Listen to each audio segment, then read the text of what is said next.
Vamos voltar para cá, gente, olha só, para falarmos um pouco acerca dos chamados elementos, os elementos da ação. Olha, 3 são os elementos da ação. Toda ação ela será composta de 3 elementos: parte, causa de pedir e pedido. Quando nós colocamos aqui os elementos, olha só, os elementos da ação, a gente percebe que nós temos partes, nós temos a chamada causa de pedir e nós temos finalmente o pedido. Partes, causa de pedir e pedido. Quando nós falamos de partes, num processo judicial, as partes são os sujeitos parciais da relação processual. Ora, parte é quem toma parte num conflito, não é verdade? É por isso que as partes no processo judicial são chamadas dessa forma, partes. Nós temos o autor, aquele que propõe a demanda, e o réu, aquele contra o qual a demanda fora efetivamente proposta. Causa de pedir, ela consiste nas razões de fato ou de direito que ensejam o pedido. Então, nós temos aqui tanto as razões de fato, os fatos, como também as razões de direito, que são chamadas de fundamentos. Então, quando nós falamos de causa de pedir, vocês percebem que a causa de pedir ela é formada tanto pelos fatos, quanto pelos fundamentos.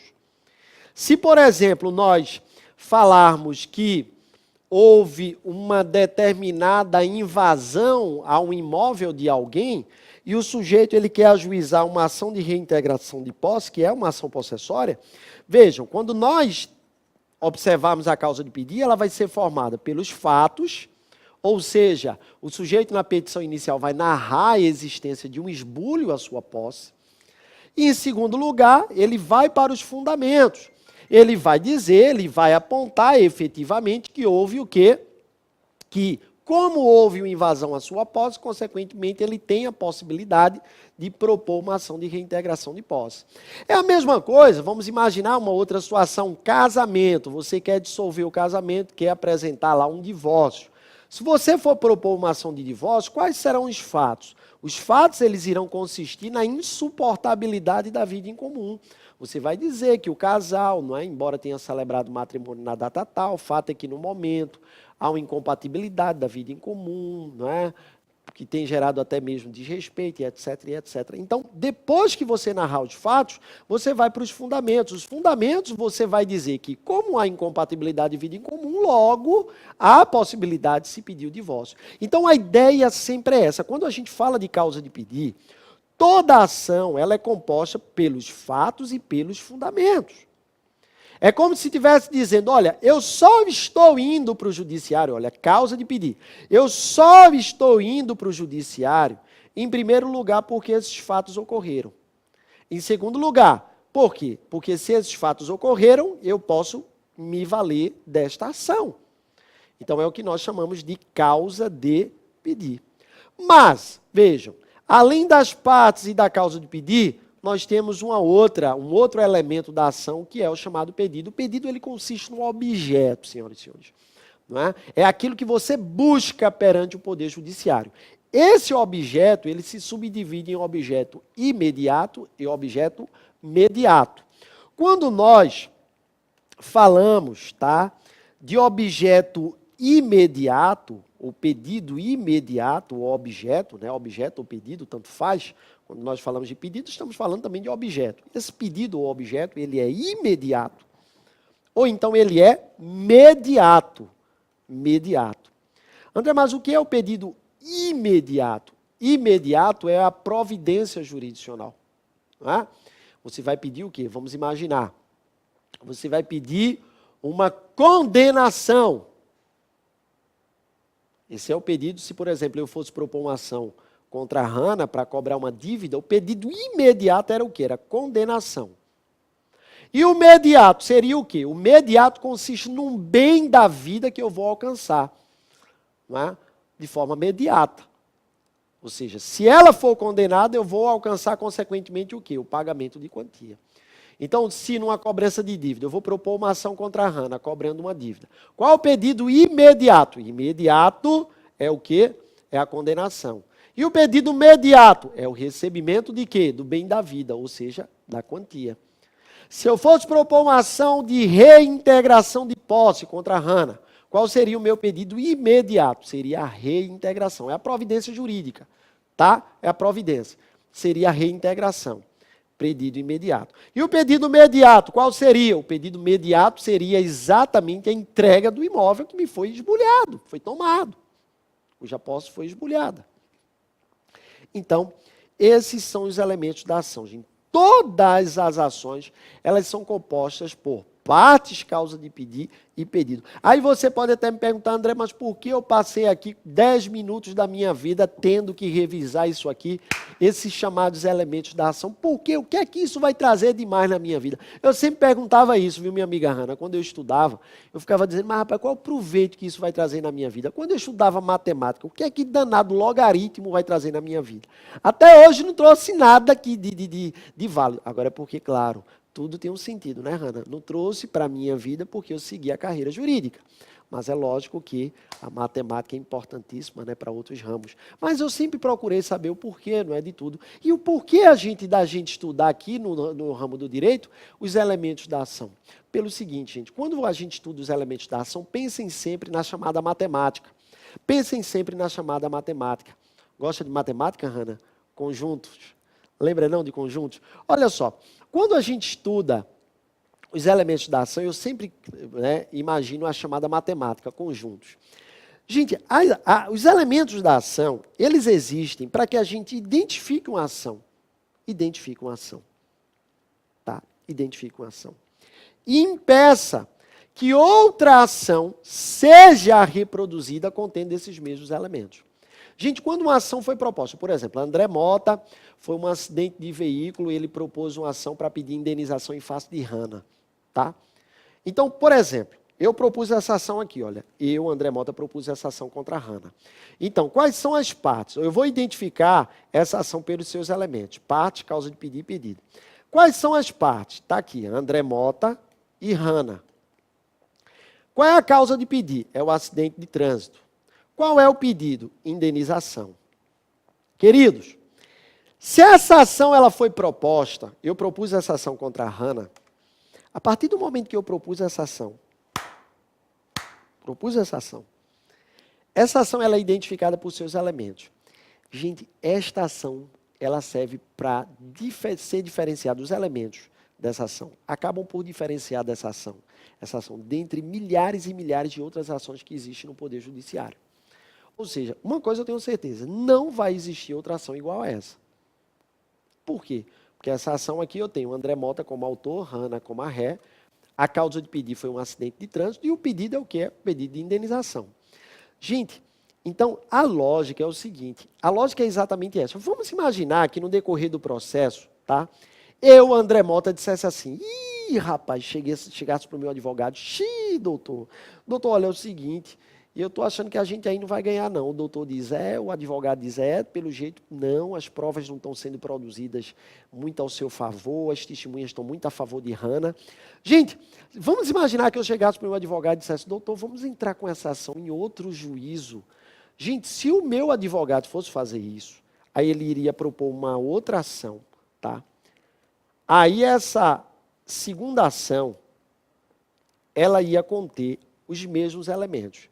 Vejam que nessa segunda ação nós teríamos André Mota e Hannah, nós teríamos a causa de pedir como um acidente de trânsito e o pedido como um pedido de indenização. Gente, se essa segunda ação fosse proposta, sabe o que iria acontecer? Nós teríamos aqui uma identidade de ações. Gente, isso não pode existir no mundo jurídico. Eu não posso, viu, Hannah, se eu propus uma ação contra você, eu não posso mais na frente propor uma outra ação, a mesma ação contra você. Eu tenho que respeitar essa ação aqui que se encontra em curso. Se eu repetir uma ação com os mesmos elementos, mesmas partes, mesma causa de pedir, mesmo pedido, vai haver um fenômeno que nós denominamos como litispendência. O que é litispendência? Litispendência é quando se repete uma ação que se encontra já em curso. É por isso, gente, que se houver litispendência, o segundo processo ele deve ser extinto ante a existência de litispendência. O que é litispendência? Quando é que há litispendência? Haverá litispendência quando você repetir uma ação que se encontra em curso. Litispendência vem disso, ó, litispendência. Litis é o quê? É lide, conflito, litis, lide, conflito. Pendência, pendente. Então, eu não posso propor. É por isso que os elementos da ação são importantes. Para quê? Para identificar. Eles funcionam como que uma carteira de identidade para você identificar determinada ação. É por isso que se, por exemplo, nesse segundo processo aqui que eu apresentasse contra a Hannah fosse citada, Hannah iria apresentar contestação e na sua preliminar de contestação, ela ia abrir lá uma preliminar e iria colocar da existência de litispendência. Essa litispendência é uma preliminar de natureza peremptória. Ou seja, ela iria apresentar essa argumentação, iria pedir que esse segundo processo aqui fosse extinto sem resolução do mérito, já que já existe uma ação em curso. André, e se, por exemplo, esse processo aqui já tivesse terminado, Hannah tivesse perdido, já não coubesse recurso, você poderia repetir, André? Claro que não, logicamente que não, aí é que eu não posso mesmo. Se eu repetisse essa mesma ação contra ela, não é? A ação, por exemplo, eu propus a primeira ação contra a Hannah, já não cabe mais recurso, eu já perdi, não cabe recurso. Aí eu vou e proponho uma ação em outra vara contra ela. Ela, quando fosse citada, iria apresentar na preliminar de contestação, não mais litispendência, mas iria apresentar coisa julgada. Por quê? Porque o que é coisa julgada? É quando você repetir uma ação anteriormente ajuizada e já decidida, não é? Por decisão da qual já não caiba mais recurso, ok? É para isso que servem os elementos da ação. Então, eles servem, né? Quando a gente fala de elementos, lembre-se sempre de conjuntos, né? Quando é que um conjunto é igual ao outro? Quando possui os mesmos elementos. Maçã, pera e uva. Maçã, pera e uva, esse conjunto é idêntico ao outro. Não é assim, Maria? Maria não, desculpa. A Hannah, falei de Maria, Maria veio aqui há pouco tempo. Olha só. Vamos agora analisar aqui comigo também as chamadas condições da ação. Não confundam elementos, vejam, os elementos eles têm uma conotação bem extrínseca, né? Você identifica os elementos, pela simples leitura da petição inicial, você vai verificar, né, quais são as partes, qual é a causa de pedir, qual é o pedido, e esses elementos da ação eles servem como identificadores, tá? Não confundam elementos como condições, que são formalidades feitas pela lei, para o regular exercício do direito de ação. Queridos, vejam bem, o Código de Processo Civil de 1973, deixa eu colocar aqui, olha, o CPC de 1973, o CPC, coloca lá, Hannah, o CPC de 1973, ele dispunha sobre 3 condições da ação. 3 condições da ação. Quais eram as condições da ação com o CPC de 73? 3 condições aqui básicas. Olha, a primeira condição da ação era a chamada possibilidade jurídica do pedido. A segunda condição da ação era o interesse de agir. E a terceira condição era a chamada legitimidade, tá? Por que, André, você está colocando aqui o CPC de 73?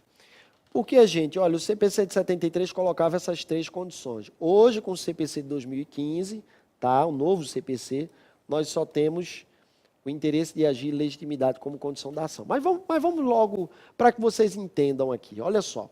Quando nós falamos de possibilidade jurídica do pedido, que era a primeira condição da ação no CPC de 73, o que era a possibilidade jurídica do pedido, gente? Olha, possibilidade jurídica do pedido era o amparo que o pedido encontrava perante o ordenamento jurídico. Ou seja, aquilo que eu peço é possível de ser atendido? Por exemplo, eu não posso, vamos imaginar que eu fizesse uma aposta com Hannah e dissesse assim, Hannah, olha, o meu clube de futebol vai ser o campeão brasileiro.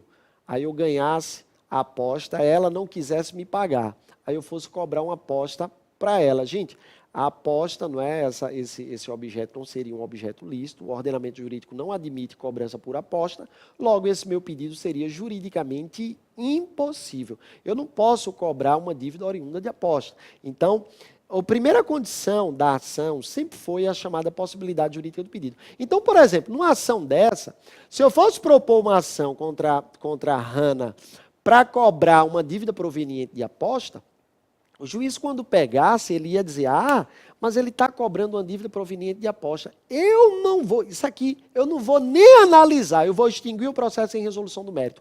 Ou seja, senhoras e senhores, a possibilidade jurídica do pedido, que era uma condição da ação, se não estivesse presente, o juiz sequer iria analisar. Ou seja, ele iria dizer assim, olha, eu não quero nem saber se esse contrato entre vocês, se esse ajuste existiu, se não existiu. Se quem ganhou a aposta foi André, se foi Hanna, eu não quero nem saber disso. Eu vou extinguir o processo em resolução do mérito. Por quê? Porque para começo de conversa, você não pode vir para o judiciário pedir algo que é juridicamente impossível. Então o juiz, na época, ele extinguiu o processo sem resolução de mérito. Tá? Então a possibilidade jurídica do pedido era uma condição da ação. Era uma condição da ação. E se não estivesse presente, o processo era extinto sem resolução de mérito.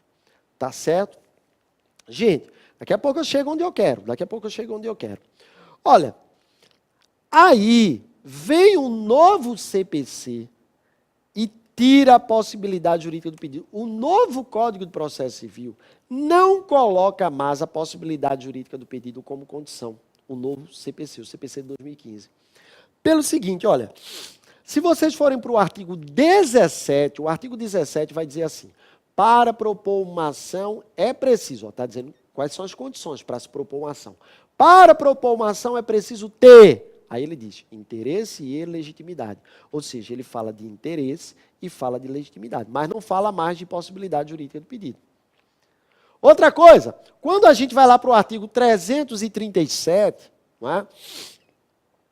Que fala lá das matérias que o réu pode alegar na sua contestação, uma das matérias, um dos incisos do artigo 337, ele diz assim, que o réu poderá alegar ausência de legitimidade ou interesse. Ou seja, não fala também em possibilidade jurídica do pedido. Aí você pega e diz, espera aí, a possibilidade jurídica do pedido, então, pelo CPC, pelo novo CPC, não é mais condição da ação. Pelo CPC de 2015, aí eu chego aqui, ó, pelo CPC de 2015, pelo novo CPC, tá? Olha, pelo novo CPC, eita que eu estou enrolado, viu? Deixa eu só colocar aqui a caneta. Pelo novo CPC, a possibilidade jurídica do pedido não é mais condição da ação, ou seja, não vem mencionado em qualquer momento no novo CPC. Aí você chega e me pergunta, André, peraí, então deixa eu tentar entender aqui, tá? Deixa eu tentar entender aqui com você o seguinte. Olha só.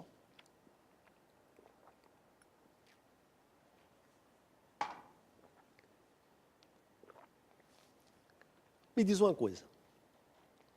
Se hoje a possibilidade jurídica do pedido não é mais condição da ação, então quer dizer que uma pessoa pode propor uma ação contra a outra formulando pedido juridicamente impossível, é isso? Claro que não, né, gente? Olha, se a possibilidade jurídica do pedido deixou de ser uma condição da ação, significa dizer que essa possibilidade ou impossibilidade ela passará a ser analisada agora no mérito. Não entenderam? Eu vou dar um exemplo bem simples. Olha só. No CPC de 73, quando a possibilidade era uma condição da ação, vamos imaginar que eu, André Mota, apresentasse uma ação contra a Hanna para cobrar uma dívida proveniente de aposta. O que é que o juiz fazia? Ó, como a possibilidade jurídica do pedido era uma condição da ação no CPC de 73, ele olhava, via que o pedido era juridicamente impossível, ele nem analisava, ele não dizia nem se eu estava certo, se eu estava errado, se a aposta existiu, se a aposta não existiu. Ele simplesmente extinguiu o processo sem resolução do mérito. Agora, com o novo CPC, a possibilidade jurídica do pedido não é mais condição da ação. Significa dizer o quê? Que ela passa a ser o quê? Análise de mérito. Sabe qual é o significado prático? Que se hoje, com o novo CPC, eu apresentar uma ação contra a Hanna, esse mesmo exemplo aí, formulando o pedido de condenação de Hanna ao pagamento de uma dívida proveniente de uma aposta que eu fiz com ela, O juiz agora, ao invés de extinguir o processo em resolução do mérito, ele vai analisar e vai julgar o pedido improcedente, dizendo que o pedido que eu fiz é juridicamente impossível. Ou seja, ele vai julgar o pedido contido na ação improcedente. Ao invés de ele julgar extinto sem resolução do mérito, ele vai analisar o mérito, ele vai dizer que eu não tenho razão. Ou seja, a possibilidade jurídica do pedido integra agora o mérito do processo, o mérito do pedido. Tá bom? Então, hoje, com o novo CPC, possibilidade jurídica do pedido não é mais condição da ação. Então, só nos restam aí duas condições, que é o interesse de agir e a legitimidade. Gente, o interesse de agir, ele é formado por aquele velho binômio que nós já conhecemos, né? Necessidade e adequação, também chamada aqui de utilidade, tá? Mas o que é necessidade? Necessidade é o seguinte, eu só vou ter interesse de agir, de ir para o judiciário em primeiro lugar, se houver necessidade. Ou seja, vamos imaginar, por exemplo, tá? Vamos imaginar, por exemplo, que a minha amiga Hannah, ela me deve uma quantia de 70 mil reais. Ela emitiu uma nota promissória que vai se vencer ainda daqui a 2 meses.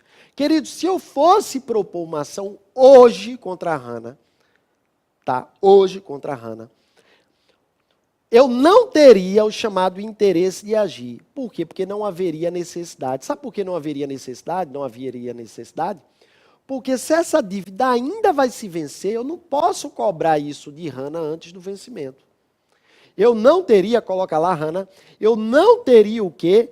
Necessidade. O interesse de agir, o interesse de ir para o judiciário pela necessidade. Eu não teria interesse de agir. Tá? Então, nós temos aí, em primeiro lugar, o interesse de agir pela necessidade. Eu só vou para o judiciário se não houver outra forma da minha pretensão ser satisfeita.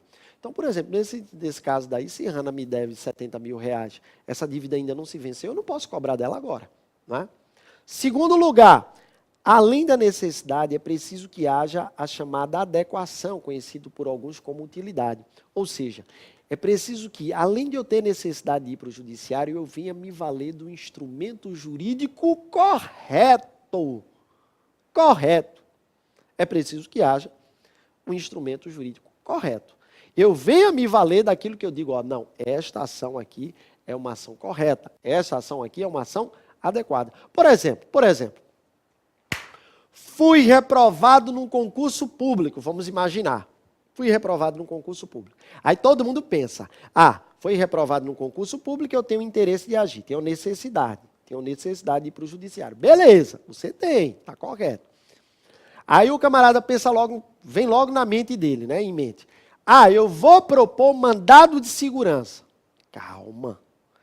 A gente não sabe se o mandado de segurança vai ser um instrumento adequado. Tudo bem que se você foi reprovado, seu direito foi violado, você tem necessidade de ir para o judiciário. Beleza.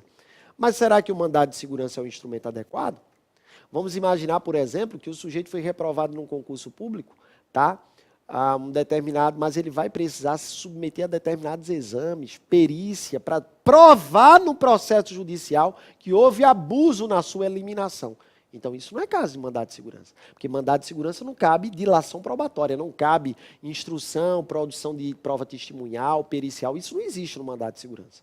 Então, se eu, por exemplo, fosse reprovado num concurso público e houvesse necessidade de eu provar através de vários meios de prova, documentos, testemunhas, perícias, depoimentos, gente, e eu apresentasse um mandado de segurança, o juiz iria dizer o quê? Que eu não teria interesse em agir. Por quê? Porque embora houvesse necessidade, já que eu fui reprovado, mas eu não estaria me utilizando do instrumento adequado. Por quê? Porque não seria mandado de segurança. O mandado de segurança não iria me trazer, por não ser adequado, não iria me trazer qualquer o quê? Utilidade. Por quê? Porque eu vou me valer do mandado de segurança se o mandado de segurança não existe. Produção, não é? Dilação probatória. Audiência para ouvir testemunhas, peritos, isso não existe no mandado de segurança. Eu teria que entrar com uma ação mesmo, com um procedimento comum para a produção de todos os meios de prova, e não o procedimento especial do mandado de segurança, que é previsto, um procedimento especial previsto numa lei específica, que é a Lei 12.016 de 2009. Tá? Então, Olha, o novo CPC, então, ele fala do interesse de agir baseado no binômio necessidade e adequação. E, finalmente, nós temos aí a segunda condição da ação. Então, ó, quando eu falo aqui possibilidade jurídica do pedido, está descartado, tá? Possibilidade jurídica do pedido passa a ser matéria de mérito. Ah, se o autor formulou um pedido juridicamente impossível, o pedido dele vai ser julgado improcedente, tá? Agora, se o autor propôs a demanda e ele não tiver interesse de agir ou legitimidade, o processo dele vai ser extinto sem resolução do mérito. Porque aí nós sim estaremos diante de condições da ação. Tá? Olha, a legitimidade, ela é nada mais do que a relação entre o sujeito e o direito posto em juízo. É a chamada pertinência subjetiva. Direito é o sujeito e o direito posto em juízo. Então, nós temos a legitimidade ativa e nós temos a legitimidade passiva. Tá? Legitimidade ativa e passiva. Olha, se Maria cobra uma dívida de 100 mil reais, 100 mil reais, 100 mil reais a João, tá? Maria cobra uma dívida de 100 mil reais a João, significa dizer o seguinte, que a legitimidade ativa é de Maria, a legitimidade ativa é de quem teve o direito violado. E a legitimidade passiva é de João, é do violador do direito. Por isso é que eu digo, ó, o que é legitimidade? É a pertinência, é a relação entre o sujeito e o direito posto em juízo, a relação entre o sujeito e o direito. Quem violou o direito foi João, então ele tem legitimidade passiva. Quem teve o direito violado? Maria, então ela tem legitimidade ativa, ela vai propor ação. Tá? Agora, cuidado, viu, gente? Porque aí você diz, é muito fácil, então o sujeito ativo é o autor, passivo é o réu. Não, gente, não quer dizer, às vezes, ó, cuidado, porque autor e réu são sujeitos só, são conceitos só em termos de posição. O autor é quem propõe, réu é contra qual foi proposta. O que eu quero dizer é que o sujeito, por exemplo, pode ser autor, o sujeito pode ser autor e não ter legitimidade ativa. Como também o réu pode ser réu e não ter legitimidade passiva. Por exemplo, uma determinada pessoa que veio falar comigo uma vez, ela disse, professor, eu estava no carro com minha mãe estava dirigindo, bateram no carro dela e disseram que não ia pagar. Mas eu propus ação lá nos juizados contra a pessoa. Aí eu disse, espera aí, você propôs ação, mas o carro não é seu, o carro é da sua mãe. Ou seja, ela era autora da ação, mas ela não tinha legitimidade ativa. Por quê? Porque o direito violado não foi dela, foi da mãe dela. Era a mãe dela para propor a ação. Não é? Da mesma forma, quando a gente fala de legitimidade passiva, às vezes o sujeito é o réu, mas não tem legitimidade passiva. Como aconteceu uma vez, que o vizinho foi tirar o carro dele da garagem. Aí, pum, bateu o carro do outro vizinho. E disse que não ia pagar. Aí o vizinho que teve o direito violado, que tem legitimidade ativa para propor ação, ao invés de entrar contra o vizinho, entrou contra o condomínio, quando botou o réu como condomínio. Aí o condomínio quer que o condomínio tenha a ver com a história. O condomínio é réu? É. Mas o condomínio tem legitimidade passiva? Era para ele ser réu? Não era. Ele não tem legitimidade passiva. Porque não foi ele o violador do direito. Não é? Então, vamos ter cuidado aí, não é, com essas observações. Queridos, olha, a possibilidade jurídica do pedido, então, não é mais condição da ação, passa a ser matéria de mérito com o novo Código de Processo Civil e com o novo Código de Processo Civil, essas daqui são as condições da ação, interesse de agir legitimidade. Se essas condições não estiverem presentes, o juiz, percebendo, ele irá extinguir o processo sem resolução de mérito. Existem algumas outras questões que eu vou tratar com vocês, não é, acerca aqui da classificação, para eu poder encerrar, mas como o meu tempo acabou, eu vou deixar para a próxima aula, tá certo? Qualquer dúvida, manda lá no canal sua mensagem, no plantão de dúvidas, que no lapso temporal mais rápido possível, a gente estará dando retorno para sanar aí todas as dúvidas com vocês, ok? Um abraço, fiquem com Deus e a gente se vê.